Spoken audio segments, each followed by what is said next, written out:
예, 오늘 본문의 말씀을 통해서 우리가 함께 넘어가라 라는 주제로 함께 나누기 원합니다. 초대교회 성도들의 삶은 참 영화 다큐멘터리처럼 그보다 더 드라마틱하고 매우 극적인 그러한 모습들이 있는 것 같아요.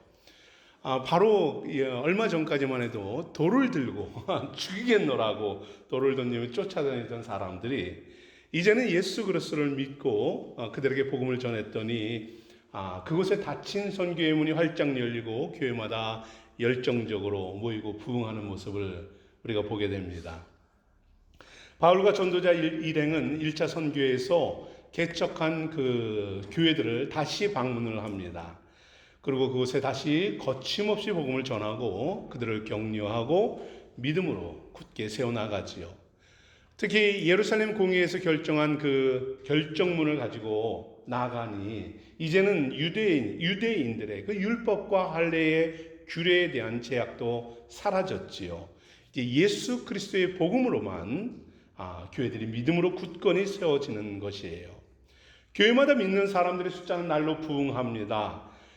놀랍게 부흥하여서 이 아시아 지방의 부흥의 시기를 가져오는 것입니다.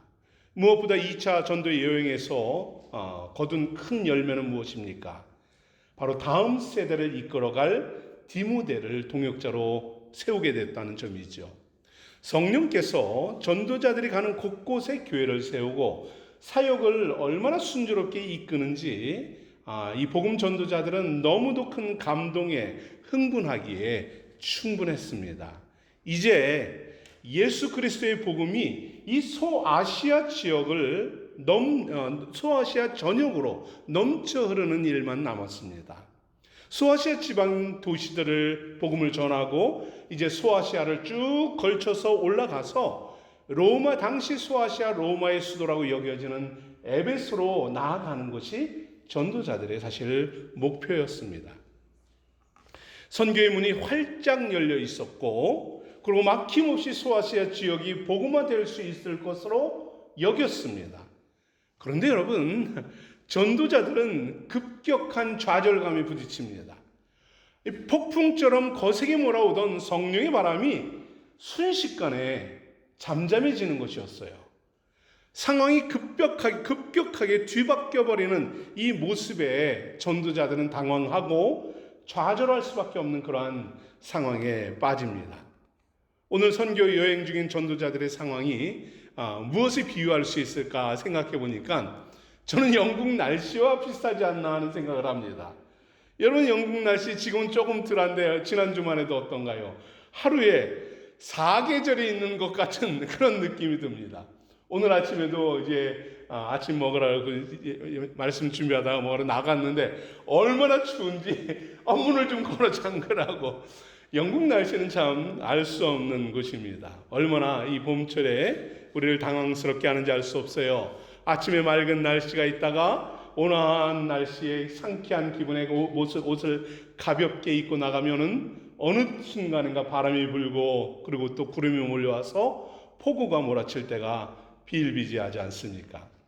선교를 방해하던 문제들이 해결됐어요. 교회들은 이제 부흥하고 평안하게 전도 사역을 감당합니다. 그런데 갑자기 이 선교의 길이 막힌 것입니다. 그러니 얼마나 당황하고 얼마나 놀란 상황에 놓이게 되었어요. 여러분, 이러한 삶과 사역, 선한 계획들 준비하였고 철저히 계획하였던 이 모든 일들이 막힐 때 여러분, 우리의 인생 속에 그런 일들이 얼마나 많습니까? 그때 여러분들은 어떻게 그 문제를 대처하나요?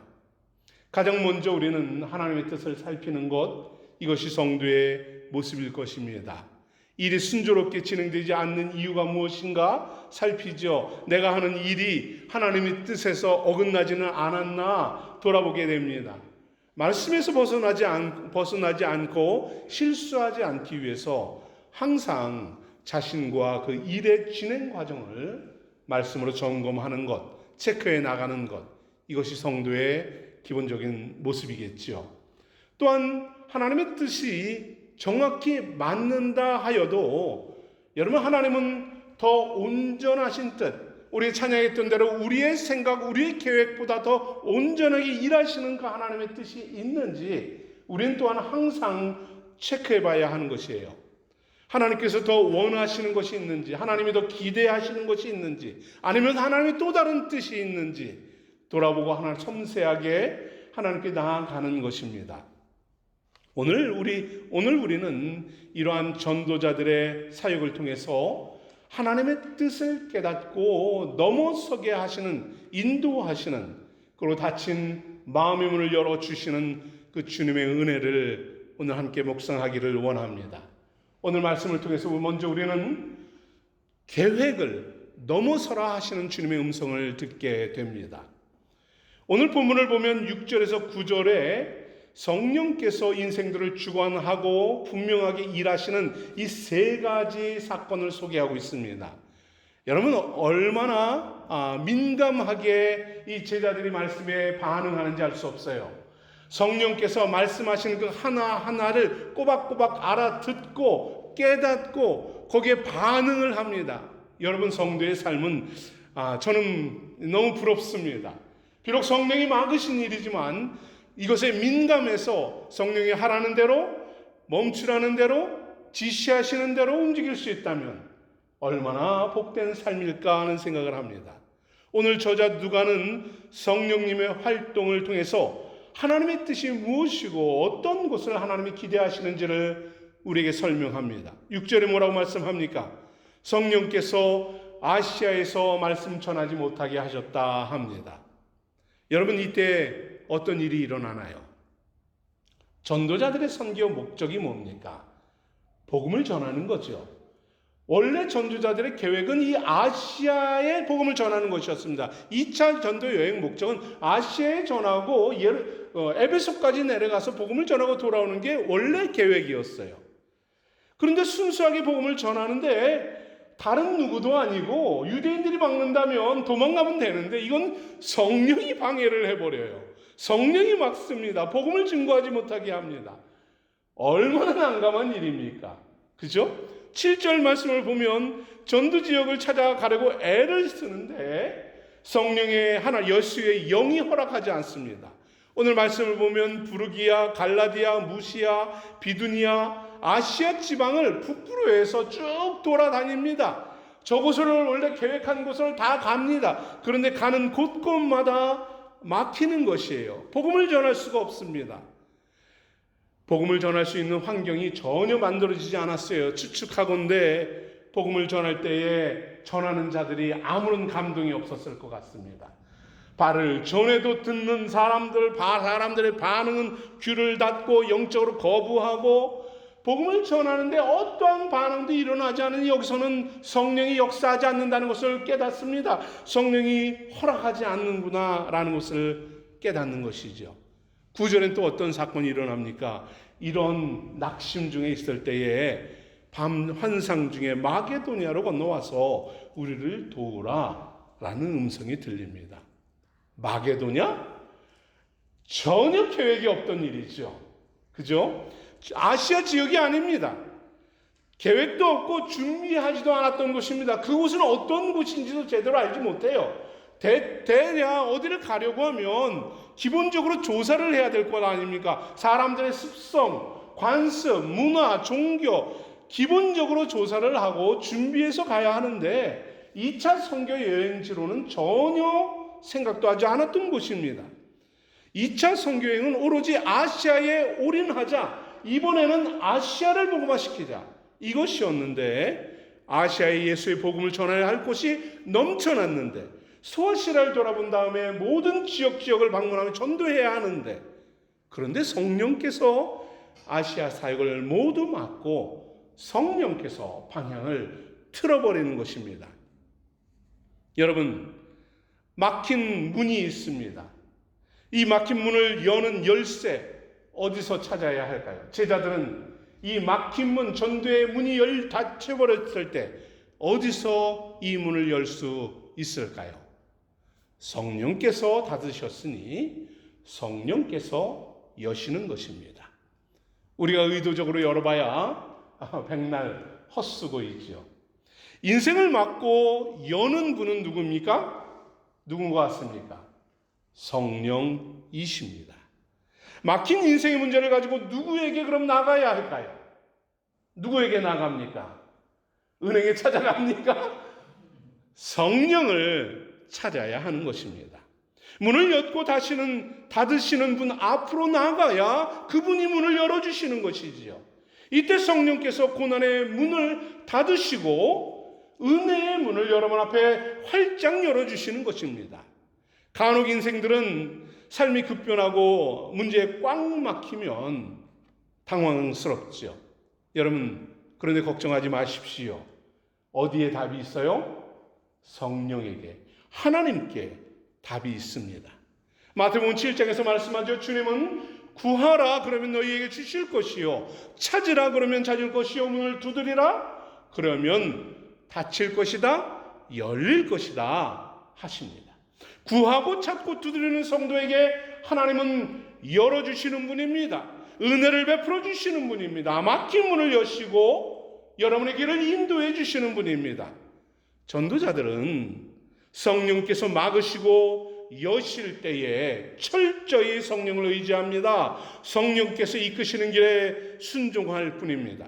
성령께서 아시아의 말씀을 전하지 못하게 할 때에 바울 일행은 무엇을 했습니까? 가만히 주저앉았고 이제 무엇을 하냐, 어떻게 하냐 논의했습니까? 아닙니다. 바울은 선교사에게 일이 막힐 때에 난감하고 당황스러웠지만 하지만 절망하고 낙심하고 포기하지 않았습니다.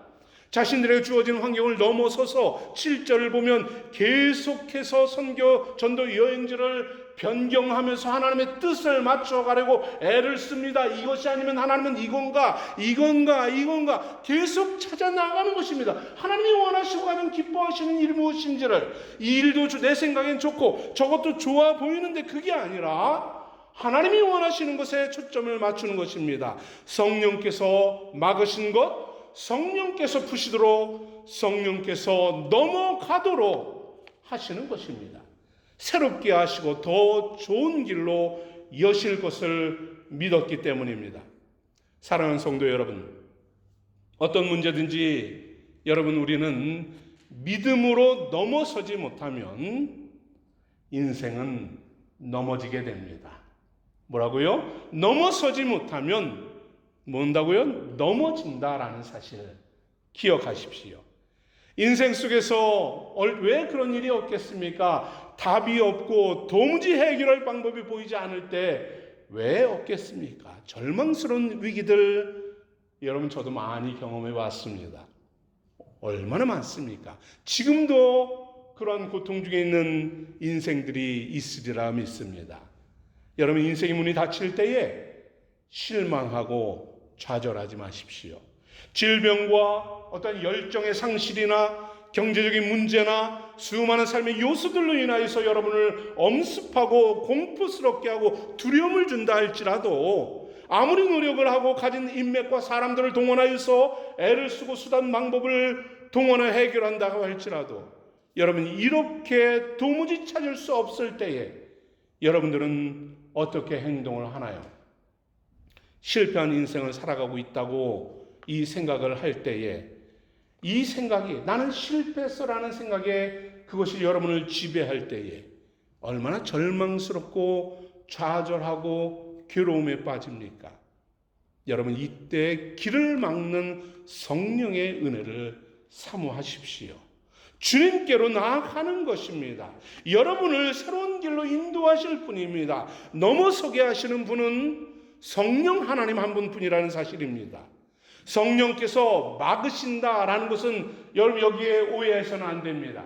믿음의 성도들이 가는 길을 틀어 막고 못 가게 한다라는 것이 아닙니다. 아무것도 못하게 한다는 것이 아니에요. 그 절망 속에서 주저앉고 좌절하고 영육을 끝장내게 하신다는 게 아닙니다. 성령께서 막으신다라는 말은 믿음의 성도가 바른 방향으로 나아갈 수 있도록 길을 잡아주시는 것입니다. 이 길이 아니니까 이 길로 가지 마, 저 길로 가라는 말입니다. 성령께서 여러분의 인생의 길잡이가 되어주시는 거예요. 방향을 바르게 잡아주시는 것입니다. 다양한 문제로 우리는 흔들릴 수 있어요. 연약한 인생들입니다. 바른 길로 나아가도록 성령께서 목자가 되어서 여러분을 도우시고 가는 길을 이끌어 주시는 것입니다. 여러분, 길이 막힌 것 같습니까? 그렇지 않습니다. 막힌 길이 아닙니다. 새로운 길로 성령은 열어주시는 분입니다. 넘어진 그곳에서 말씀으로 살려고 발버둥치는 여러분 앞에 있는 그 고난의 장애물들을 넘어서게 하시는 분이 바로 우리 성령이십니다. 여러분의 은혜로 그 속에서 누리게 하시는 분입니다. 더 은혜롭고 놀랍고 영광스러운 길로 여러분을 인도하시는 분임을 신뢰하시기 바랍니다. 아멘. 여러분을 향한 하나님의 마음, 여러분 고난 중에 우리는 그 하나님의 마음을 알아야지요. 막힌 것, 하나님이 나를 저주하기 위함이 아니라 나를 어느 길로 인도하시기 위함인가를 그 하나님의 마음을 알 때, 묵상할 때 우리는 바른 길로 나아가게 되지요. 우리를 변함없이 사랑하시는 그 하나님 앞에, 진리 앞에 무릎 꿇는 성도가 되어야 하는 것입니다. 하나님께서 여러분에게 무엇을 말씀하시나요? 이사야에게 말씀하신 그 말씀, 저는 오늘 이 시간 우리에게도 말씀하신다고 믿습니다. 우리가 함께 말씀을 읽어보죠. 다 같이 읽죠. 글씨가 좀 작습니다. 함께 읽죠. 시작.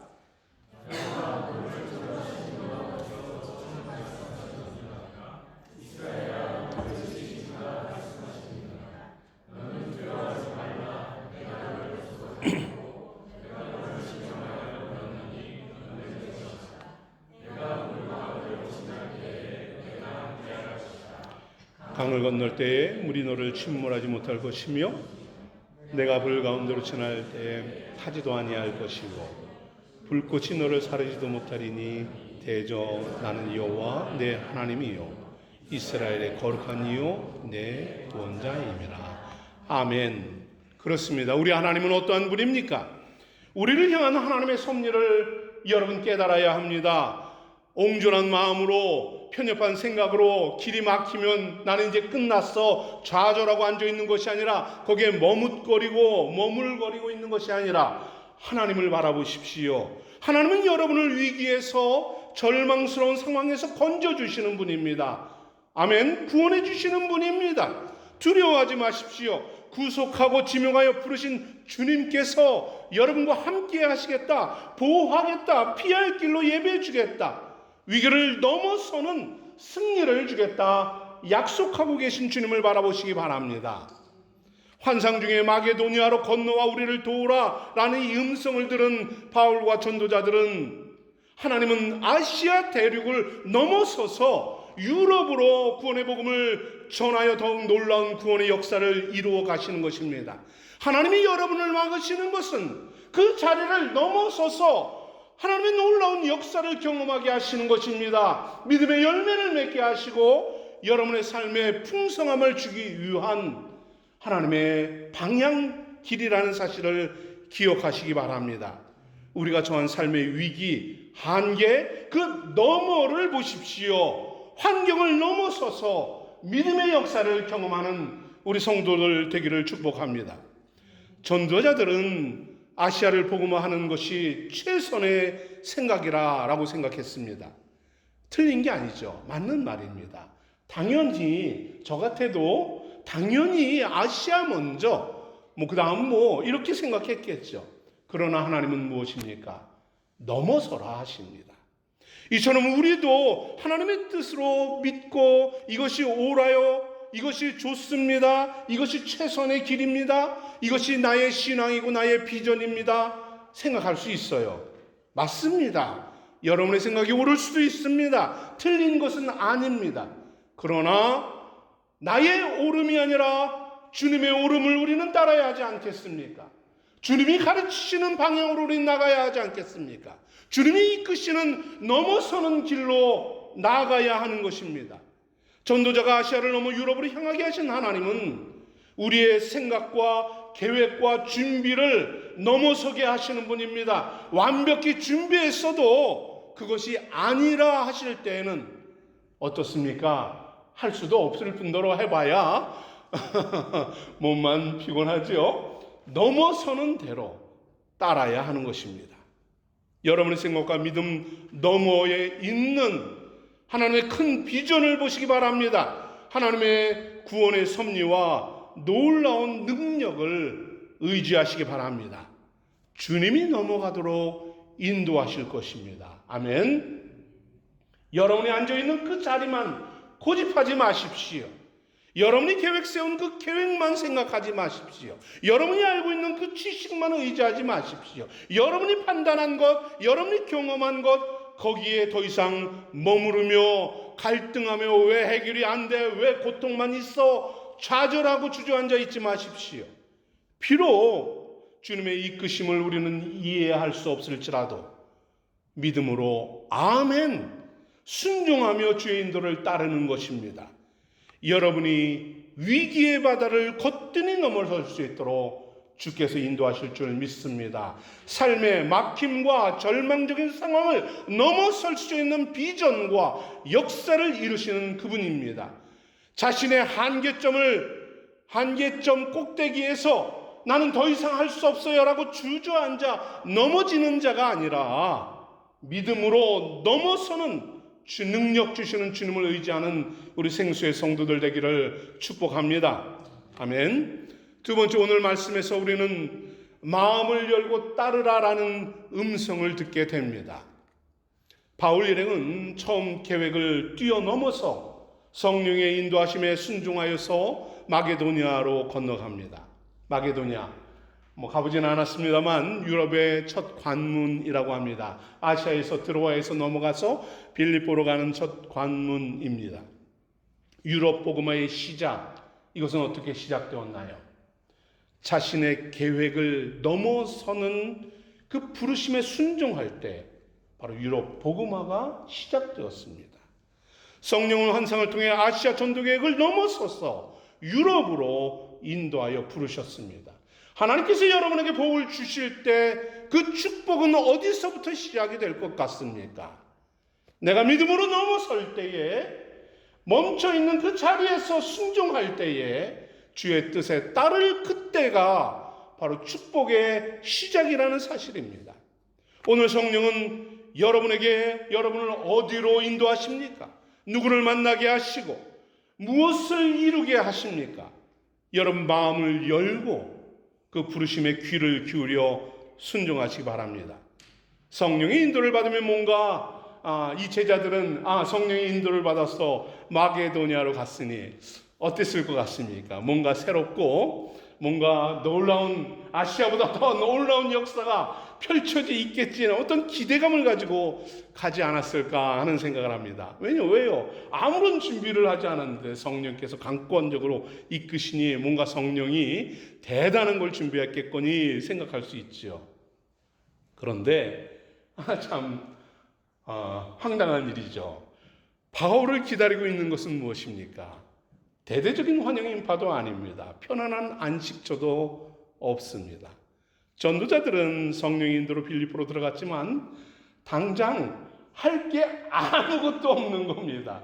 이건 어디 가서 복음을 전할 수도 없고 어디 가서 설교를 할 수도 없고 할 수 있는 게 아무것도 없어요. 당연하죠. 준비한 게 없는데 뭘 하겠습니까? 12절의 말씀을 보면은 이 성에서 수일을 유했다라고 합니다. 그냥 빈둥빈둥 그냥 시장 조사를 하고 있는 겁니다. 여기는 어때? 하고 기도나 하고 돌아다니고 있는 거예요. 얼마나 답답하겠습니까? 그죠? 여러분 믿음과 열정으로 바다를 건너왔습니다. 그런데 할 일이 없어요. 도대체 하나님이 여기서 우리를 뭘 하기를 원하시는 걸까? 어디로 가라고 하시는 건가? 설교를 하기 위해서 설교를 하려면 회당을 찾아야 되는데 회당도 없어. 전도를 할 수도 없어. 그리고 기도할 만한 기도처소도 없어. 전도자들에게는 아주 취약한 그러한 곳입니다. 전도자들이 이 빌립보로 왔을 때 하나님의 부르심이다라는 확신을 가지고 왔습니다. 10절의 말씀을 보면 하나님이 저 사람들에게 복음을 전하라고 우리를 부르신 줄 인정합니다. 100% 하나님이 우리를 부르셨어. 그것이 하나님의 뜻이야 라고 온 것이에요. 그 빌립보 교회 도시를 돌아보니까 그 분위기도 역시 복음이 필요한 곳임은 분명합니다. 그런데 자기들이 감당할 수 있는 일이 전혀 없는 거예요. 명확히 보이지 않습니다. 이때 전도자들은 무엇을 하나요? 기도나 하자. 기도의 자리로 나아갑니다. 사역을 준비하기 위해서 하나님이 어느 때에 문을 여실지 하나님의 때를 믿음으로 기다리며 기도합니다. 여러분, 기도하는 전도자들의 모습을 통해서 우리의 모습을 돌아보기를 원합니다. 여러분, 그렇지 않나요? 하나님의 인도하심이 분명해서 순종했는데 어떤가요? 길이 항상 잘 열리던가요? 아니, 평안하던가요? 그렇지 않을 때가 얼마나 많습니까? 앞길이 틀어막혀지고 명확하지 않습니다. 뭘 해야 될지도 모를 때 있지요. 여러분, 그럴 때 무엇을 하시나요? 주님은 말씀하죠. 그때가 기도할 때다 하십니다. 여러분, 하나님의 뜻 찾기 원하십니까? 순종하기 원하십니까? 주의 인도하심을 받기 소망합니까? 그때가 바로 기도할 때인 것입니다. 여러분, 새벽에 기도하러 오십시오. 금요일 저녁에 기도하러 오십시오. 함께 기도하면서 그 하나님의 때를 찾아 나아가기를 소망합니다. 아멘. 아름답게 감당해야 할 사명을 위해서 기도하십시오. 기도할 때에 정말로 복된 사람을 만나게 되고요. 기도할 때에 맡긴 사명을 감당하게 되고요. 기도할 때에 성령께서 이끄시는 놀라운 은혜를 경험하게 되는 것입니다. 사명을 감당하게 되는 것이에요. 심지어 믿음으로 사명의 길을 걸어다가 문제가 풀리지 않고 또 어려움이 닥쳐올 때에도 기도해 보십시오. 거듭된 위기 속에서 믿음으로 넘어설 수 없을 지경에 이르를 때도 기도해 보십시오. 그 환난 중에도 절망 중에도 믿음으로 여러분이 서게 됨을 보게 될 것입니다. 바울은 우리에게 권면합니다. 우리가 환난 중에 즐거워하는 이는 환난의 인내는 연다는 소망을 이루는 줄을 알미라. 심지어 최악의 고통스러운 환난과 근심과 걱정이 우리를 짓누를 때에도 기도하는 성도는 그 속에서 즐거워하게 됩니다. 그 속에서 연단하게 되고 그 속에서 소망을 이루어가는 것입니다. 믿음의 기도자는 환난과 고난 중에 즐거워하게 됩니다. 인내하게 되고 주시는 비전을 끝까지 붙잡게 되는 것이에요. 바울은 기도하며 믿음으로 주님을 바라봅니다. 하나님의 때를 기다립니다. 부르신 비전을 인정하고 소망하며 인내합니다. 하나님은 오늘도 이처럼 기도하며 즐거움으로 주님 앞에 나아가는 성도를 찾고 계신 것입니다. 어떠한 상황이 있든지, 내가 지금 어떠한 고통이 있든지 아니면 어떠한 영광이 있든지 상관없이 여러분, 기도하는 성도를 하나님은 찾고 계시다는 사실입니다. 하나님의 때에 바울을 통해서 유럽을 여신 하나님, 여러분 기도하는 성도를 통하여서 담대히 세계를 열으시는 하나님임을 믿으시기 바랍니다. 여러분을 통하여서, 기도하는 여러분을 통하여서 영광의 은혜를 베푸시는 하나님임을 믿으시기 바랍니다. 안식일에 기도의 초소를 찾던 바울 일행은 드디어 빌립보가 열어짐을 경험하게 됩니다. 하나님께서 예비하신 신실한 루디아를 만나게 되죠. 여러분, 루디아는 두아디라라는 이 아시아에 있는 성이에요. 아시아에 있는 성에서 자색 옷감을 사서 이제 유럽 빌립보나 마게도니아 지방에 다니면서 장사를 하는 사람입니다. 그런데 여러분, 이 루디아가 바울이 전하는 복음을 듣습니다. 여러분 한번 상상해 보십시오. 두아디라에서 빌립보 거리가 얼마나 될 것 같습니까? 여러분, 지금 거리로 620km인가 그렇게 됩니다. 600km가 넘는 거리예요.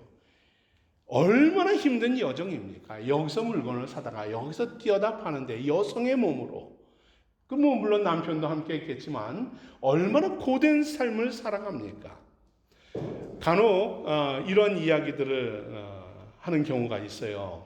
사업을 하는 분들은 그렇지, 우리 교회는 그렇지 않은데 사업을 하는 분들은 신앙생활을 온전히 감당하기가 어렵다, 이런 이야기들을 간혹 하게 됩니다. 왜 그런가요? 사업을 하다 보면 시간을 내기가 참 어렵죠. 그렇죠? 그렇지 않습니까? 그리고 세상 사람들과 이리저리 부딪히면서 이 속에서 끌어오르는 것들로 인해서 믿음으로 살아가지 못해서 낙심하고 절망하는 상처가 또 얼마나 많습니까? 또 세상에 물들어서 순수한 믿음을 지키기 어렵고 육체적으로 무엇보다 지치고 힘들어서 예배하기도 어려울 때가 얼마나 많습니까? 우리 교회는, 그러나 우리 성도들은 모두가 다 사업을 하시는 분이든 직장 생활을 하는 분이든 열심으로 예배자로 서는 모습을 보면 얼마나 감사한지 모릅니다. 여러분, 역시 오늘 본문에 나온 루디아 가정도 그렇습니다. 그들은 치열한 시장 바닥에서, 여러분 시장 가보셨나요? 한국 어려서 시장 가보신 분 계시나요? 아시죠 다?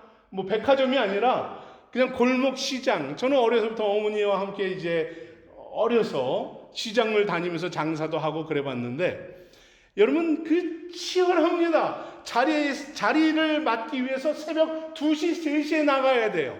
아침에 이제 6시, 7시 되면 사람들, 다니는 사람들에게 물건을 팔기 위해서 새벽 2시, 3시 어머니가 깨우면, 어머니가 이제 짐이 많으면 못 드니까 제가 따라가면서 들어드리는 거예요. 2시, 3시에 시장을 가서 자리를 맡고 몇 시간을 기다리다가 장사를 하는 겁니다. 치열합니다. 욕을 하고 싸우고 이게 장난이 아니죠. 여러분, 루디아의 가족은 이렇게 치열한 시장 바닥에서 그 삶을 말씀으로 살아내는 성도였던 것이에요. 믿음으로 살아가는 사람들입니다. 철저히 신앙인으로 믿음으로 살아갑니다. 균형 잡힌 믿음의 본입니다. 무엇을 하든지 간에 그들은 그 속에서 말씀으로 살아내기 위해서 힘써서 최선을 다해서 나아갑니다. 이러한 믿음이 저는 파워풀한 믿음이라고 믿습니다. 믿음의 선진들도 한결같지요. 노아는 어떤 사람입니까? 그 당시에 가장 악이 극심했던 시대입니다. 그런 시대 속에서 순수한 신앙을 지켜서 의의 상속자다라고 칭찬을 듣지 않습니까? 계시록에 보면은 사대교회의 일부 성도들은 모든 사람들이 다 죽은 신앙으로 살아갑니다. 그렇게 살 때에도 믿음으로 흰 옷을 더럽히지 않은 사람들이다라고 합니다. 순결한 신앙을 지켜서 그들은 흰 옷 입기에 합당한 자들이다라고 주님께 칭찬을 듣기도 합니다. 여러분, 신앙과 삶, 믿음과 사업, 완전히 조화를 이루며 믿음을 지켜나가는 것 얼마나 어렵습니까? 그러나 믿음으로 세운 사업과 신앙, 여러분 이것은 생명을 낳습니다. 이것은 놀라운 비전을 성취하게 됩니다. 능력 있는 열매를 맺게 되는 것이에요. 하나님을 믿는 이 여인을 통해서 신앙의 삶을 살고 삶 속에서 믿음으로 살아낸 이 여인을 통해서 하나님은 놀라운 구원의 복음의 길을 열어가십니다. 오늘 14절 말씀 우리 함께 한번 읽어보죠. 다 같이 읽습니다. 시작.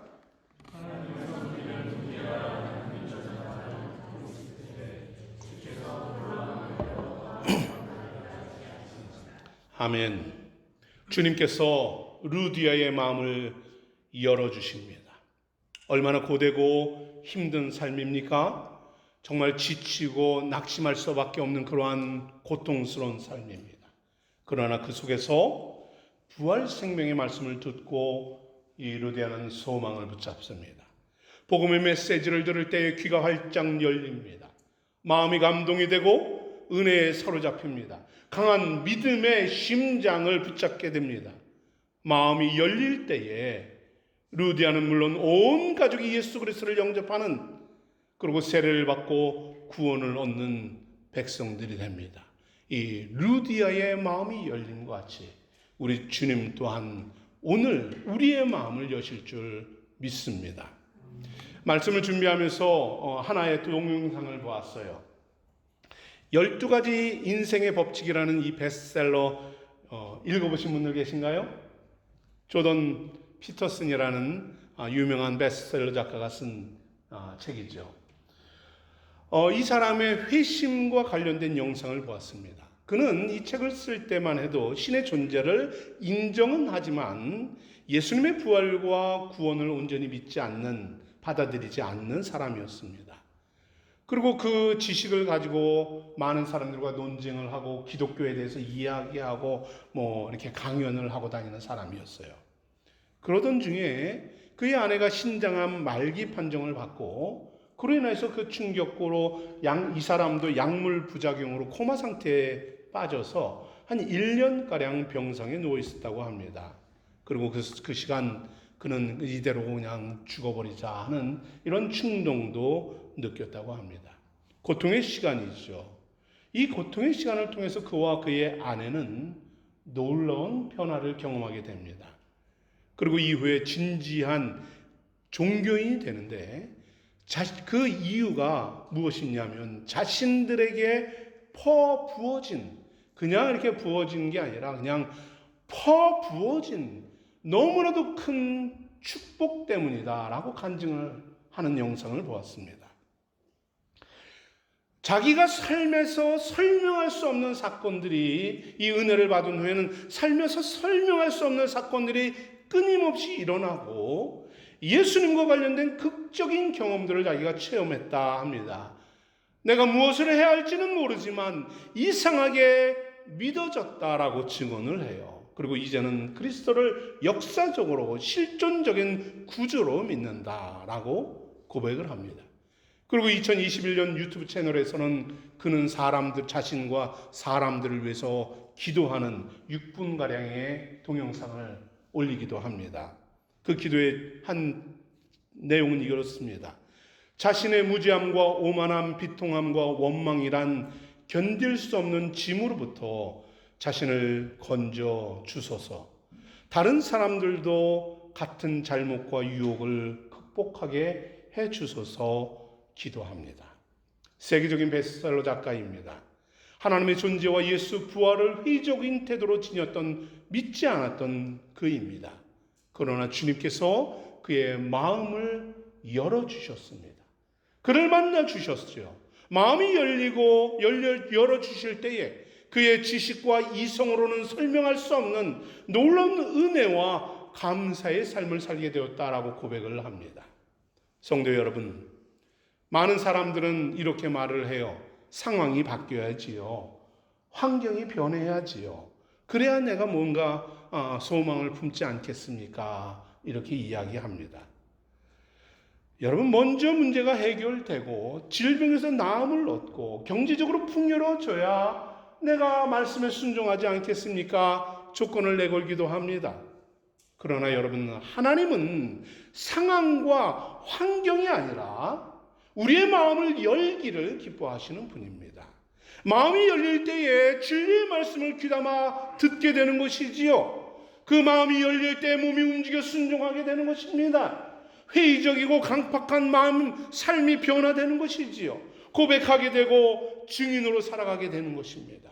마음이 열리는 것이 먼저입니다. 그때에 주께서 넘어서게 하는 능력의 삶을 살게 하시고 그때에 주님이 부어주시는 은혜를 누리게 되는 것입니다. 마음이 열린 루데아의 집, 그는 주님을 영접하여서 바울을 강권하여 자신의 집에 머물게 합니다. 믿음으로 말씀에 순종하고 따르고 비전을 감당하게 됩니다. 이때부터 루디아의 집은 유럽에서 첫 번째 세운 교회가 돼요. 당시 초대교회의 모델과 같은 빌립보 교회로 성장합니다. 하나님은 이 믿음의 여인을 통해서 바울의 유럽 전도의 협력자로, 조력자로 세워주십니다. 선교의 비전을 감당할 수 있는 그러한 디딤돌이 되게 하십니다.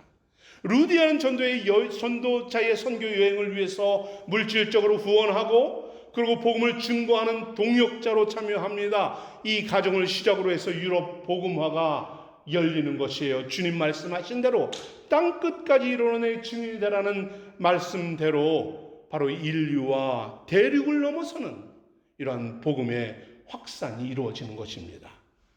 바울과 루디아를 통해서 유럽을 복음화시킨 교회를 세우신 하나님, 이 하나님은 오늘 저와 여러분을 통해서 몸된 교회를 세우기를 원하시는 분입니다. 사랑하는 성도 여러분, 여러분에게 하나님은 어떠한 분인가요? 인생의 문제를 넘어서게 하시는 분입니다. 우리의 마음을 활짝 열어주시는 분입니다. 믿음으로 넘어서고 마음을 열 때에 여러분의 인생을 이끌어 주시는 분입니다. 말씀을 믿고 의지하는 자들에게 새로운 길을 열어주시고 놀라운 감동과 구원의 은혜를 베풀어 주시는 분입니다.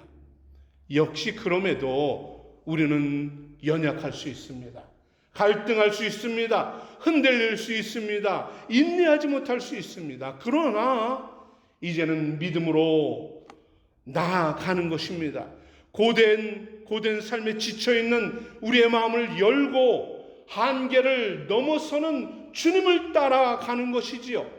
감당할 수 있는 힘과 능력을 사모하는 것입니다. 주의 이끄시는 주님의 교회를 사랑하는 마음으로 협력하며 도우며 세우며 나가는 것입니다. 주께서 부어주시는 은혜 안에서 감사하며 감동하며 땅끝 복음의 미랄로 세워지는 것입니다. 마음을 여십시오. 넘어가게 하시는 주의 말씀에 순종하여 넘어갑시다. 주께서 여러분을 통하여 이루실 그 영광을 바라보는 우리 생수의 성도들 되기를 소망합니다. 아멘. 우리 함께 기도하겠습니다.